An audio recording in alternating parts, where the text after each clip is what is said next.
ፈውስልሃለሁ አለ እግዚአብሔር። በሁላችንም ቤት ይግባ ኦርቶዶክሳውያን፣ በሁላችንም ቤት ይግባ።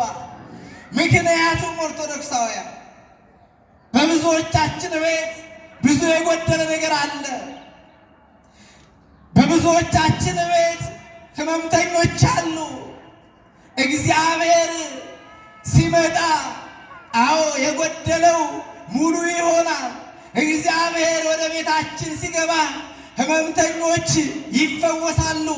እግዚአብሔር ወደ ቤታችን ሲገባ ምናልባት በሕይወታችን፣ በትዳራችን፣ በኑሯችን ሰላም ያጣን ካለን የሰላም አምላክ ጌታ መድኃኔ ዓለም ኢየሱስ ክርስቶስ ወደ ቤታችን ሲገባ ሰላማችን ይረጋገጣል። ኦርቶዶክሳውያን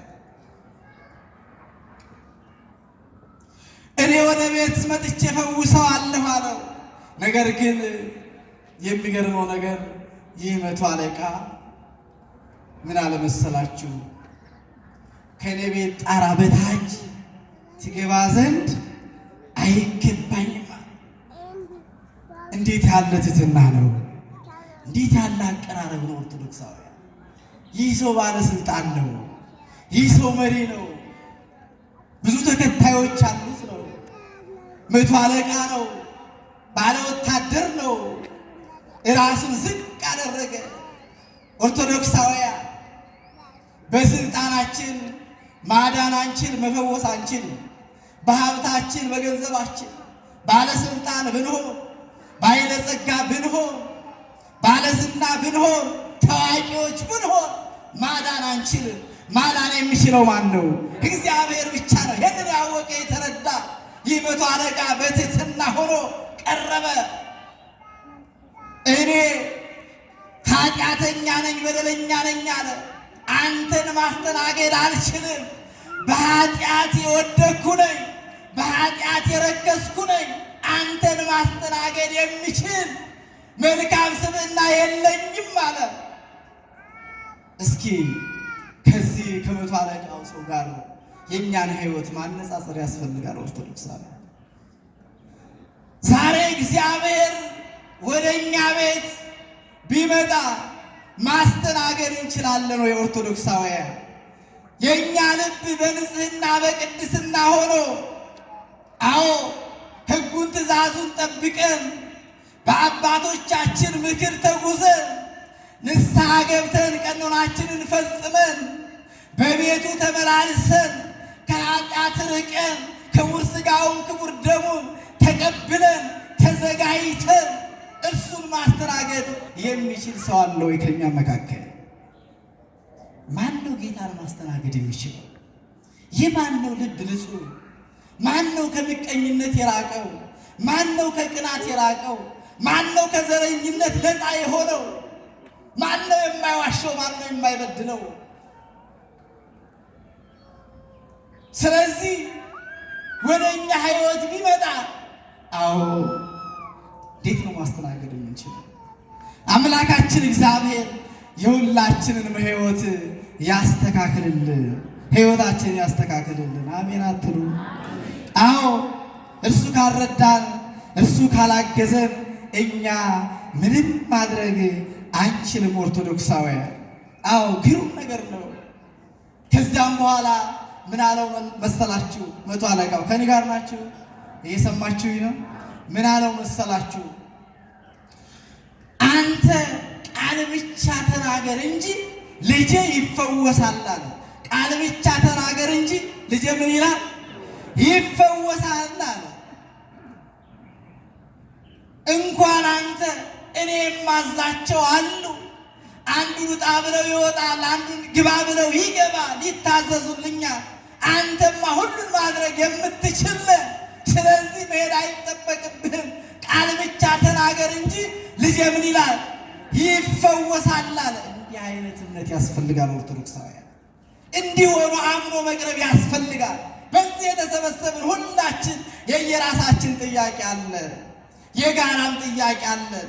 በጋራ እንዲመለስልን የምንፈልገው ብዙ ነገር አለ። ኦርቶዶክሳውያን ስለ ቤተ ክርስቲያናችን ሰላም፣ ስለ ሀገራችን ሰላም፣ ስለተሰደዱ፣ ስለተራቡ፣ ስለተጠሙት፣ ስለተራቆቱ መውጣት መግባት ብርቅ ለሆነባቸው አምልኮተ እግዚአብሔር መፈጸም ስላልቻሉት ወገኖቻችን እግዚአብሔር ሰላሙን እንዲያወርድ እንፈልጋለን። አንፈልጉም እንዴ? አትፈልጉም? እንፈልጋለን። ስለዚህ ማመን ነው የሚያስፈልገው። ማመን ልጄ ይፈወሳል አለ። እንዲሆኑ መቅረብ ያስፈልጋል። ኦርቶዶክስ እኛ እኮ እንጠራጠራለን። ጸሎት እንኳን ስናደርግ ጥያቄያችን እንዲመለስልን ስንለምን እንኳን እግዚአብሔር ይፈጽምልኝ ይሆን? ያደርግልኝ ይሆን?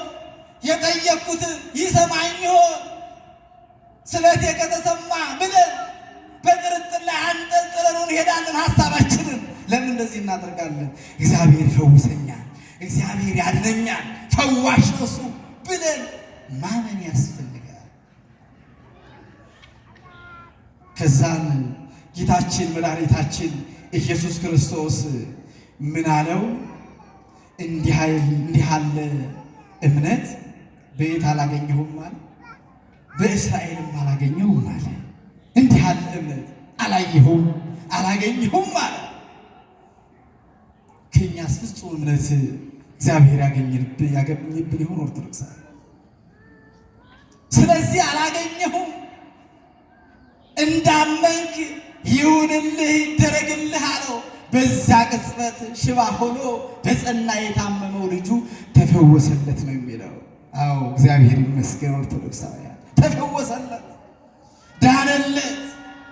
በትሕትና ሆኖ በተሰበረ ልብ በተዋረደ ልብ ሆኖ የቀረበው ይህ ባለስልጣኑ መቶ አለቃው በእርሱ ጸሎት በእርሱ ልመና ልጁ ተፈወሰለት፣ ዳነለት። በፍጹም እምነት ስለተመላለሰ ማለት ነው።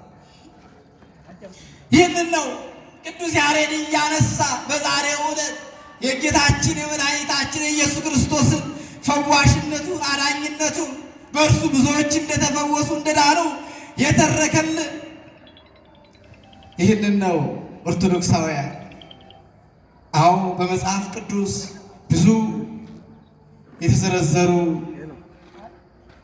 ሕመምተኞች የዳኑ ብዙዎች አሉ። ኦርቶዶክሳውያን ሰው ዝም ብሎ የእግዚአብሔርን ማዳን ተስፋ ቢያደርግ መልካም ነው ይላል ሰቆቃወ ኤርምያስ ምዕራፍ 3 ከቁጥር 26 ላይ። እየሰማችሁ ነው?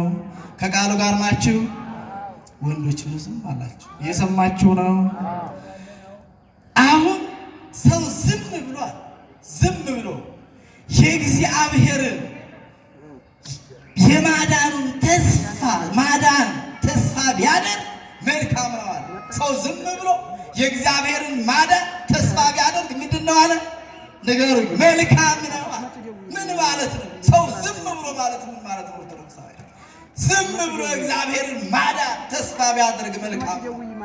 ዝም ብሎ ማለት ያለ ጥርጥር በእምነት ንስሐ ገብቶ በአንድ ሐሳብ ሆኖ እግዚአብሔርን ቢለምን የእግዚአብሔርን ማዳን ቢጠባበቅ ተስፋ ቢያደርግ አለ መልካም ነው ይላል።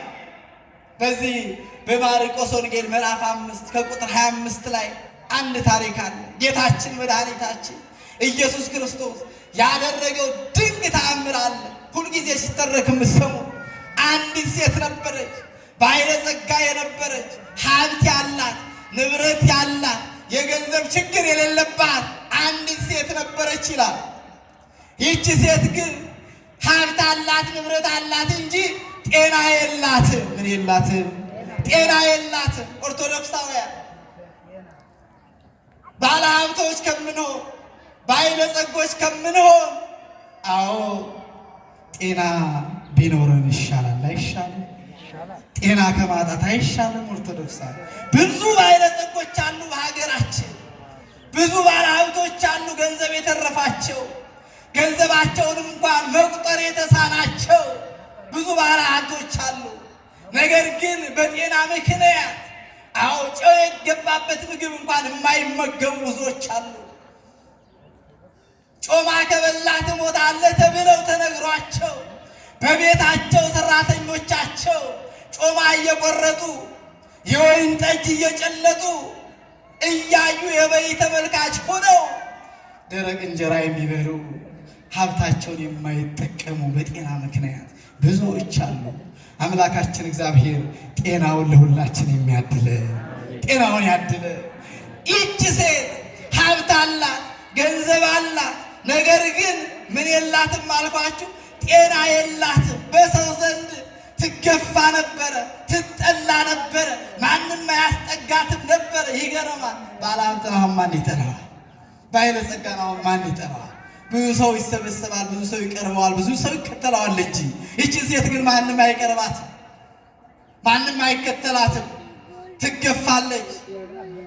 ተመልከቱ፣ ትገፋለች፣ ትጠላለች። ባለሀብትም ሆና እንዲህ ነው የሚለው እኮ ቅዱስ መጽሐፍ፣ ድሃውን ሰው አለ ወንድሞቹ እንኳን አይወዱትም ይላል። ድሃውን ሰው ወንድሞቹ እንኳን ምን አይሉትም? አይወዱትም።